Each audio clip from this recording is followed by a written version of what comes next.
What's up, guys? Andrew here back with another one, and today we take a trip back to 1981 to visit Joe Dante's The Howling.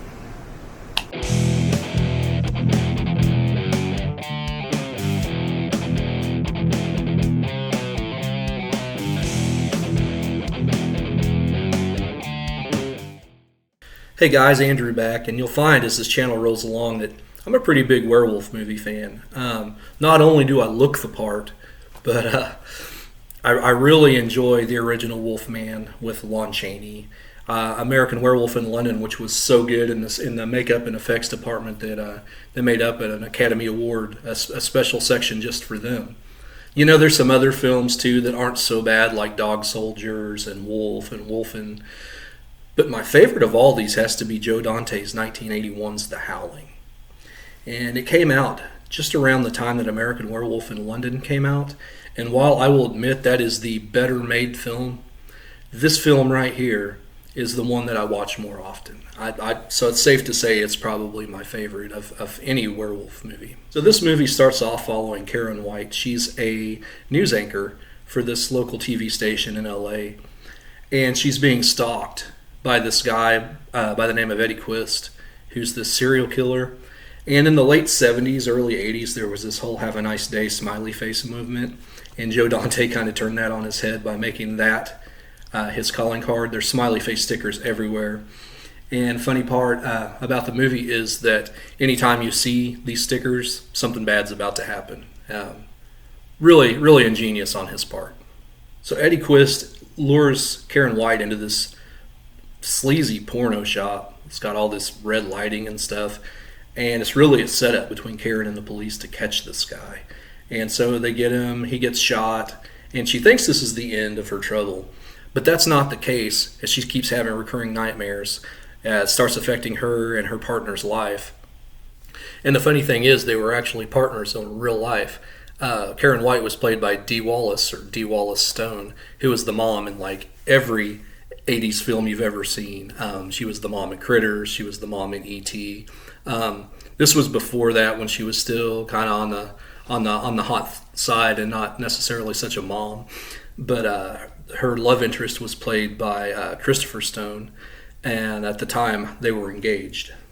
But it's kind of funny because they have chemistry, yet they don't, because while they had real life chemistry, the characters are actually kind of falling apart in their relationship. So Karen's been having these nightmares, and her psychiatrist, played by Patrick Macnee, who's been in everything, he was in a Bond movie just shortly after this, sends her to this retreat up in the Northern California woods just to get away.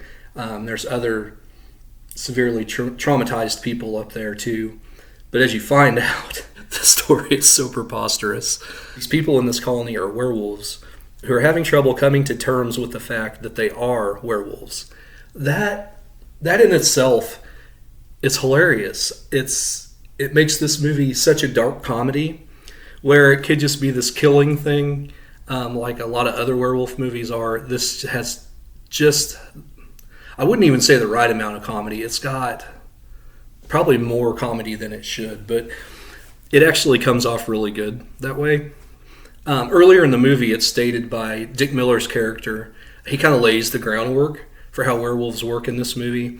It's not by like the full moon or whatever. In this movie, they can turn whenever they feel like it. So he ends up getting bit, and the signs are there as one of her friends comes to visit her that as he's eating like raw meat and stuff, that he's slowly starting to become a werewolf.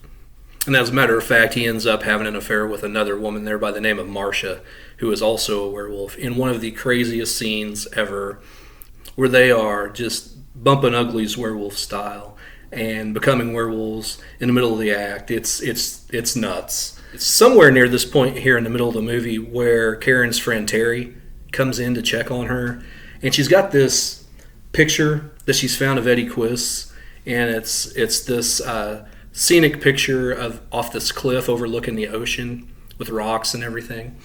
And while she's there at the retreat, she finds the spot, and she's like, oh no, this is where Eddie Quist was from. And she starts wondering if maybe there's more to this retreat than meets the eye. There's some really funny parts in this movie. All I've got to say is Werewolf Beach Party. That was pretty funny. This part where this old man, played by John Carradine, he's there and he's ready to take his own life. He can't take what he is anymore, and it's sad and funny at the same time.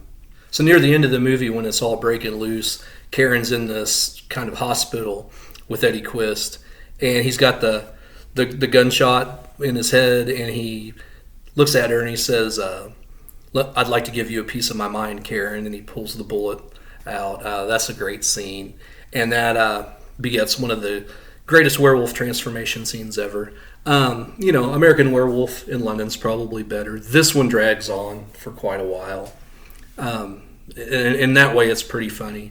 But all of the creature effects were done by Rob Bottin, who was like 21 years old. And this was the year before he did The Thing, which is probably even a bigger achievement there. Props to that guy. But the werewolf transformation scene in this movie is really good, with the squibs underneath the skin and everything, and the chest and everything just breaking. It just sounds awful and painful. And it's just done really well. It's just a shame that she had to stand there so long and watch it when she could have been 2 counties away by the end of it. By this point, they've kind of discovered, what everybody in this commune is, and they decide to get away. And as they're in the getaway car, this werewolf jumps on top, and he gets shot by the friend, who is actually Dennis Dugan, who directed like Happy Gilmore and everything, with a shotgun with silver bullets. And it turns out that was Bill, her love interest. So pros for this movie. I thought the humor and the darkness, the werewolf stuff was mixed really well. At times it is pretty scary, and at other times it's pretty funny. At other times it feels sleazy and just ugh. But the fact that you feel so many different emotions watching this movie makes it a really, really quick watch. I thought the performances were pretty good. Dee Wallace actually was sort of method acting, and Joe Dante said that after a scene sometimes, because she was really pretending there was a werewolf in front of her as she was acting, sometimes it would take hours to bring her down from that place she had to get to shoot that scene. And that's kind of cool looking back, maybe not in the moment. The werewolves were all pretty cool. Slim Pickens was in there, which was pretty funny. There was a young lady by the name of Elizabeth Brooks who played Marcia, and she was just kind of the smoking hot werewolf. Dick Miller's performance, as brief as it was pretty cool. He has actually said this is his favorite performance in any movie, and it's just in one scene. So that ought to tell you all you need to know. The effects were really cool. A couple of them might look dated now, but that werewolf transformation, a lot of it still kind of holds up. As far as things I didn't like, there's the scene at the end of this movie where she ends up getting bit, and so she's getting ready to do her final newscast and her report on this werewolf colony and everything, and wrap up this Eddie Quist deal. And so she becomes a werewolf on live TV, and as a matter of fact, there's these 2 kids sitting there watching, and the mom's like on TV, and the mom's like, "What are you doing? The news lady's turning into a werewolf, Mom." That line's just really funny. But the execution of said werewolf is terrible. I think they tried to have her keep some of her humanity, and so she doesn't go full werewolf. She looks more like a Shih Tzu or something, and it doesn't work for me. One of the reasons why I like this above American Werewolf in London, besides just the total package of horror and humor and effects and everything, is an American Werewolf in London, as good as everything looks, that werewolf's running around on all fours like a dog. And to me, a werewolf should be 6.5, 7 foot tall on his hind legs. And so I think the werewolf, in a way, looks better in this film, especially those scenes in the doctor's office where they shoot it low and everything. Because to me, that werewolf running around in like the square there in London with all the cars and everything, as great as that carnage is in that scene, the werewolf looks kind of silly. On a scale of 1 to 10, where I'd rank the Howling, it's better than a 7, maybe just a little better than 7.25. So I'm going to go 7.3.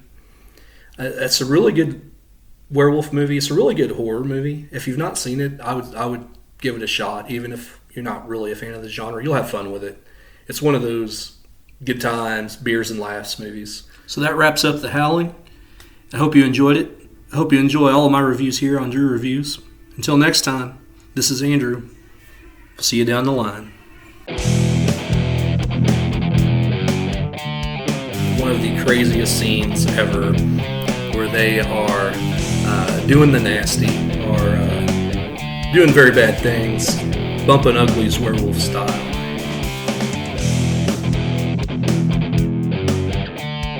Getting some of that werewolf booty.